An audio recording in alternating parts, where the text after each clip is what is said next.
Yes, kanonye mbifurize igitondo cyiza, igitondo cy'umugisha kuri uwo twumva mu masaha ya mu gitondo.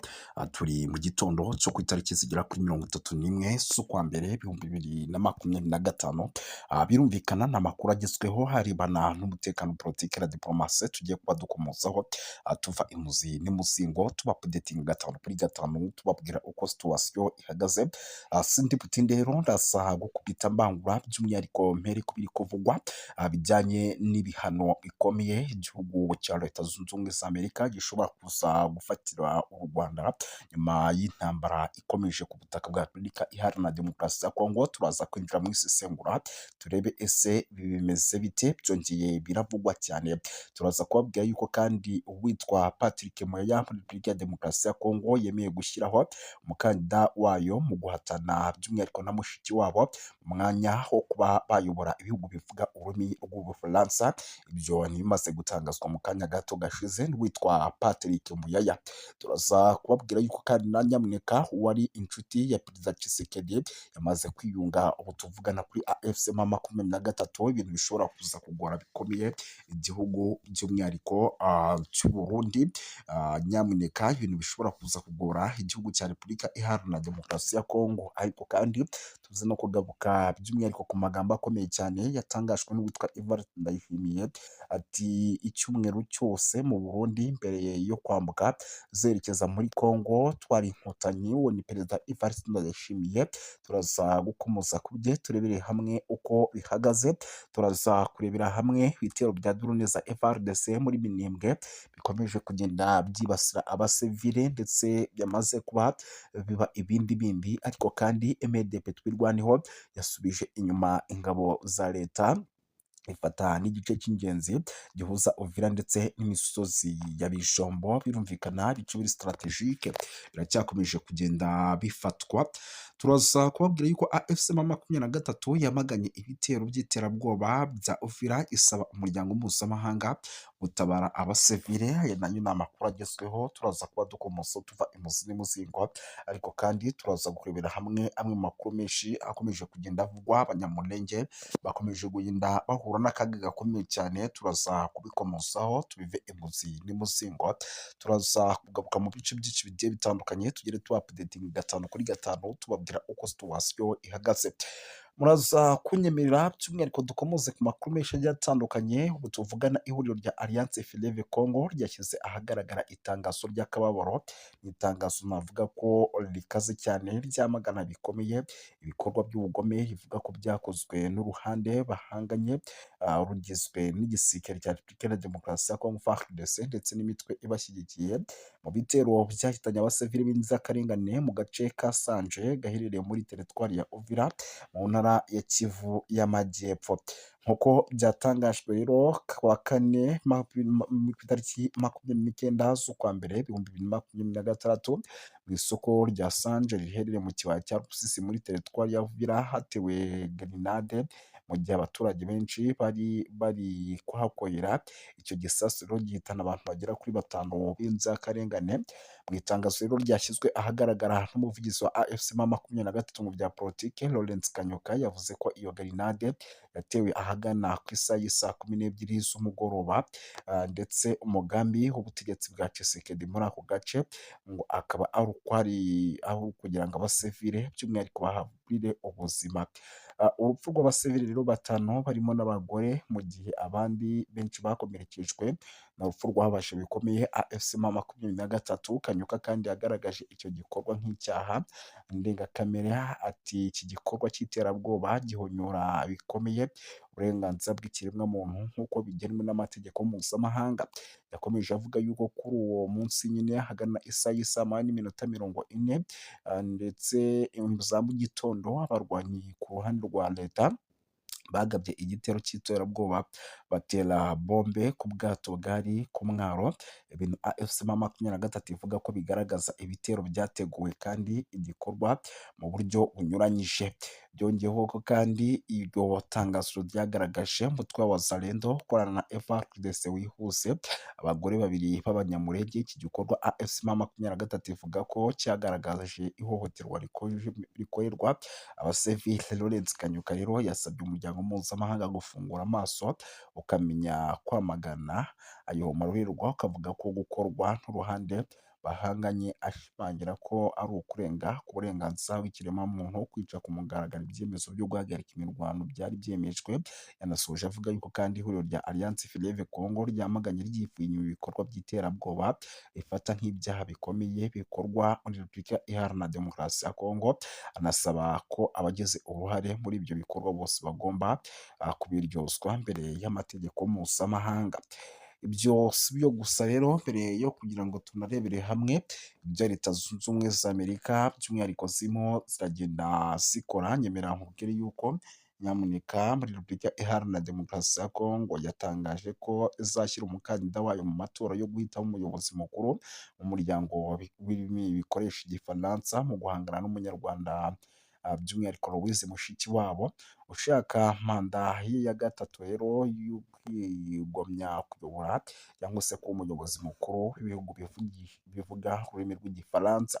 Ni icyemezo cyo gushyigikira umukandida rero muri Repubulika ya Demokarasi ya Kongo cyemejwe ku wa gatanu tariki 30 z'ukwa mbere 2026 mu nama y'abaminisitiri, aho abaminisitiri b'ububanyi n'amahanga yashyigikiye icyemezo cy'ubuyobozi bw'igihugu nubwo izina ry'uwo mukandida itashyizwe ahagaragara. Iyi ntambwe igaragaza ubushake muri Repubulika ya Demokarasi ya Kongo bwo kugira ijambo rikoma mu miyoborere y'imiryango mpuzamahanga.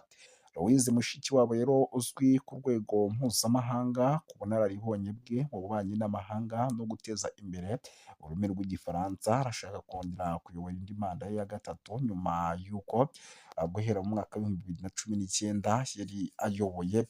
Ibi bishobora rero kuza gutuma habaho guhangana gukomeye mu matora umuyobozi mukuru w'uyu muryango uhuriza hamwe ibihugu 88 byo mu migabane itandukanye ikoresha Igifaransa.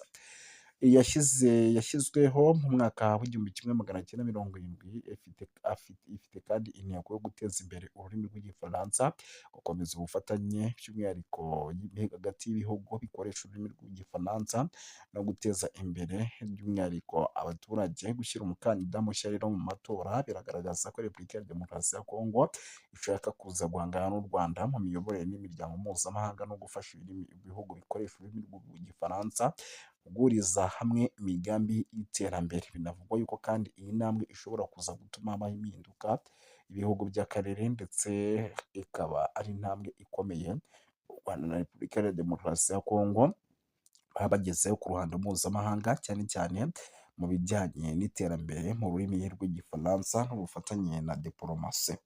Ibyo byamaze kuba rero bigaragarira buri umwe wese, ahubwo nyemera by'umwihariko duhita tuninjira muri ino nkuru. Amakuru aturuka muri Repubulika Iharanira Demokarasi ya Kongo aravuga yuko umwe mu banyapolitike bo ku rwego rwo hejuru wabaye hafi ya Perezida Tshisekedi yageze mu mujyi wa Goma. Aya makuru yakomeje kwirakwizwa ku mbuga nkoranyambaga mu bitangazamakuru bitandukanye, nubwo kugeza ubu rero nta tangazo ryemewe ryigeze ritangazwa n'uwavuze cyangwa n'inzego zibireba. Yakomeje gukurura impaka n'isesengura rikomeye ku banyapolitike no mu baturage bakurikirana ibibera mu burasirazuba bwa Repubulika ya Demokarasi ya Kongo. Amakuru akomeje kuvugwa ko umunyapolitike wo mu rwego rwo hejuru wari mu bantu begereye Tshisekedi yaba yafashe icyemezo cyo kwiyunga n'ihuriro rya Alliance Fleuve Congo rimaze igihe riri mu ntambara mu butegetsi bwa Repubulika ya Demokarasi ya Kongo. Ku banyapolitike rero bafite ijambo rikomeye ku ruhando mpuzamahanga, byatumye iyi nkuru ihita itera amatsiko abantu benshi.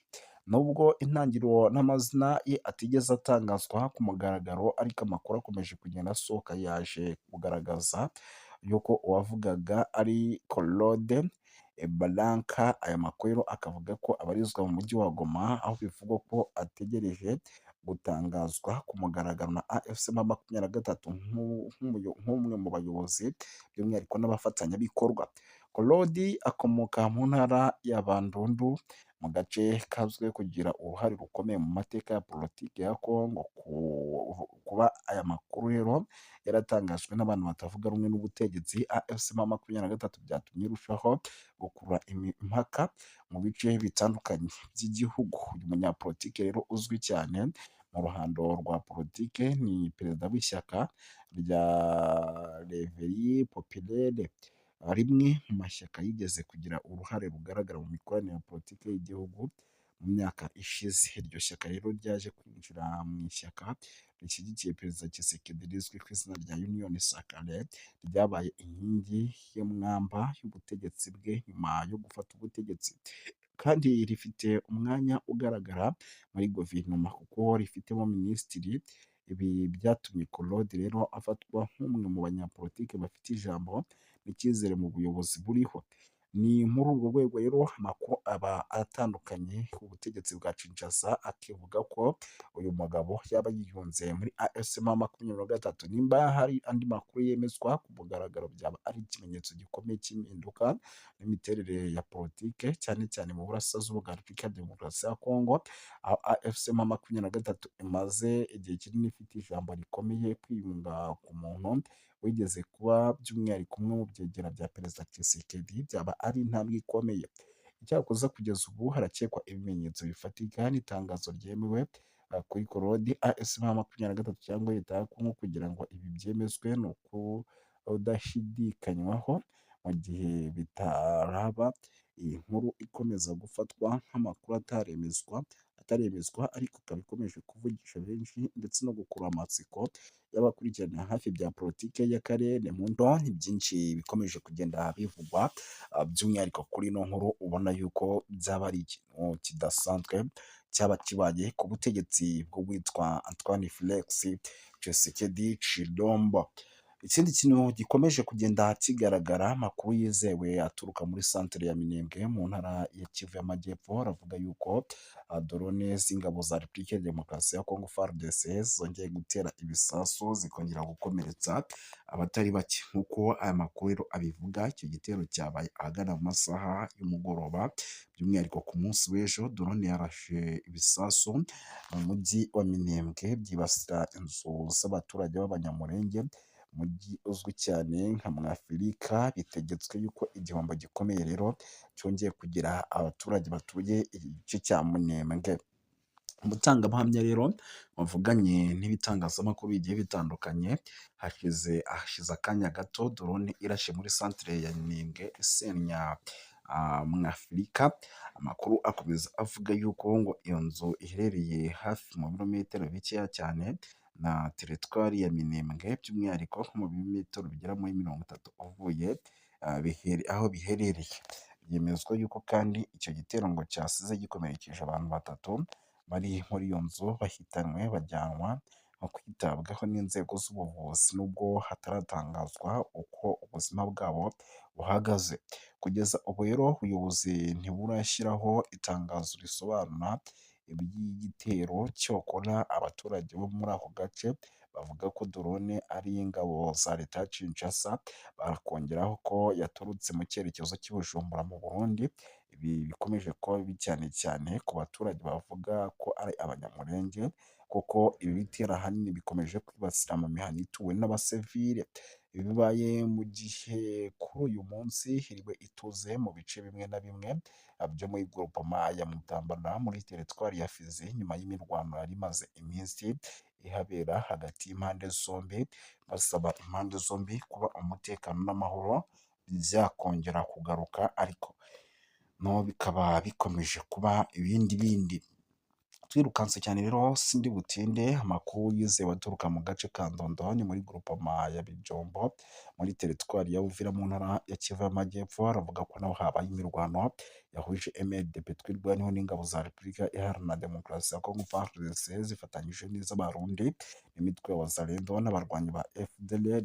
Iyi mirwano yabaye mu masaha y'amanywa yo kuwa gatanu tariki 30 z'ukwa mbere 2026, ibera mu bice by'imisozi ya Mitamba, hashyizweho kuba hahamye kandi hakomeye mu bijyanye n'imirwano biteye n'imiterere y'abantu nk'uko amakuru rero abivuga ava muri ako gace, avuga ko imirwano yasize umutwe wa MLDP twirwaneho usubije inyuma by'umwihariko uruhande rwa leta, bigatuma wigarurira ibice by'ingenzi birimo agace ka Irangwa, by'umwihariko n'ahitwa za Biziba, rifite umwanya rero wihariye mu bijyanye n'umutekano n'imigenderere y'ingabo. Iryo rango rero ribera mu buryo bweruye, iki gice kinini rero kirangwa n'ahantu hafatwa nk'urufunguzo rutandukanye rw'umujyi wa Uvira ndetse n'agace ka Ndondo, kandi gahuza imisozi ya Bujombo n'inzira zijya mu mujyi. Gufata ako gace rero bisobanuye kugenzura inzira z'ingenzi n'ubworozi, itumanaho ndetse n'iyinjira n'isohoka ry'ingabo mu buryo bugaragarira buri wese. Abaturage rero n'abatangabuhamya bo muri kariya gace bavuga ko muri iyo mirwano humvikanye imbunda ziremereye n'izoroheje, ibintu byateye ubwoba by'umwihariko abantu benshi. Ku rundi ruhande rero hari n'amakuru avuga yuko iyo mirwano itamaze igihe kirekire, kuko ngo ingabo za leta zahise zisubira inyuma vuba, bamwe bahita bahunga. Ibi byatumye MLDP twirwaneho ifata agace idahuye n'imbogamizi zikomeye, ibintu bikomeje kugenda rero bigaragaza ihindagurika ry'imbaraga ku rugamba, cyane cyane mu misozi ya Bijombo imaze igihe ari indiri y'imitwe yitwaje intwaro. Agace rero ka Karungwa gafite amateka akomeye cyane mu bijyanye n'intambara n'umutekano w'akarere ka Uvira. Ni agace gahuza imisozi n'umujyi, kakaba karabaye indiri y'imitwe yitwaje intwaro bitewe n'uko kameze ndetse koroheye buri wese kuba yakinjiramo ndetse akaba yakanarasa. Mu bihe byashize rero uwagenzuraga Kirongwa yagiraga ijambo rikomeye ku mutekano wa Uvira, haba mu bijyanye no gutera, kwirwanaho cyangwa se kugenzura ingendo z'abantu n'ibikoresho. Ni muri urwo rwego rwo gufata aka gace MLDP twirwaneho bifatwa nk'intambwe ikomeye yo kugira ngo bakontorore ibyo bice byose bigiye bitandukanye. Nubwo amakuru ku bihombo by'abantu ataratangazwa ku mugaragaro, imirwano ya Ndondo yongeye kuzamura impungenge n'umutekano cyane cyane w'abasivile batuye muri biriya bice byegereye imisozi ya Mitimba ndetse n'ahitwa Kirungwa, abenshi barimo guhungira mu bice bigiye bitandukanye. Imirwano yongeye by'umwihariko gusa nk'aho ica ibintu ku rwego rwo hejuru. Ikindi gikomeje kugenda kigaragara ni amagambo akomeye cyane amaze gutangazwa n'uwitwa General Neva cyangwa se Evariste Ndayishimiye. Ni amagambo rero navuga yuko nayo atoroshye. Ni perezida w'u Burundi Evariste Ndayishimiye yatangaje amagambo akomeye asubiza ku byo yise urujijo, ku bihuha bikomeje kuvugwa ku ruhare rw'inkotanyi mu bibazo by'umutekano w'akarere. Yavuze yuko nta kindi kintu na kimwe cyihishe kizarwanya iminsi irindwi, by'umwihariko ngo Burundi ngo bwararwanye, by'umwihariko ngo muri iyi ntambara ya Repubulika ya Demokarasi ya Kongo, ndetse ngo bagenda bavuga ko ngo mu gihe butari by'umwihariko gutsinda ngo byari ikibazo gikomeye cyane, kuko ngo nibwo bwatumye M23 idafashe ibice byose bigiye bitandukanye biri strategique. Aya magambo rero perezida Ndayishimiye yavugiye mu masengesho yateguwe n'ishyaka rya CNDD yabaye mu cyumweru gishize, aho yasangije abayitabiriye ubuhamya bwe bwite bwabaye mu gihe intambara mu burasirazuba bwa Repubulika ya Demokarasi ya Kongo yari ikomeje guca ibintu. Yanasobanuye yuko kandi iyo mirwano yabereye ahitwa Muruta mu majyaruguru ashyira uburengerazuba bw'u Burundi hafi y'imipaka ihuza u Burundi ndetse na Kongo. Ati murabona bavuga ngo inkotanyi twararwanye u Burundi aha, mbere y'uko zijya muri Kongo twararwanye ahitwa i Muruta. Muruta rero twararwanye icyumweru cyose, nyuma y'ubwo bahise bambuka igihanga berekeza muri Kongo. Aya magambo rero agaragaza nk'abavuga ko imirwano yari ikomeye kandi yari irambye, aho impande zombi zari zihanganye mu buryo navuga ko bukomeye cyane. Nubwo perezida atigeze atangaza itariki nyayo imirwano yabereyeho, yemeje ibi byabaye mu gihe cy'ubutegetsi bwa Majoro Pierre Buyoya wayoboye u Burundi mu bihe byaranzwe n'intambara y'abenegihugu mu mwaka w'1993. Muri icyo gihe cyari gihanganye n'inyeshyamba za CNDD FDD zirwana n'ingabo za leta zari zizwi ku izina rya Force Armée Burundaise. Amateka rero agaragaza ko intambara ubutegetsi bwa Buyoya bwigeze bwitabaza inkunga za gisirikare zo hanze zirimo n'imitwe yitwaje intwaro yavugwaga ko ifite inkomoko mu gihugu cy'u Rwanda, ariko ibintu bikaza kurangira by'umwihariko ngo igihugu cy'u Burundi CNDD-FDD yatsinze ku mugaragaro ku buryo bwagaragariye buri wese. Ibyo ni bimwe mu bikomeje kugenda bitangazwa rero, ariko kandi bivugwa, amakuru ni menshi cyane arebana n'umutekano, politiki na diplomasi. Tugiye kuvuga bwakira bugacya, ahubwo munyemerere by'umwihariko tubashimire dusoreze ahangaha, murakoze cyane.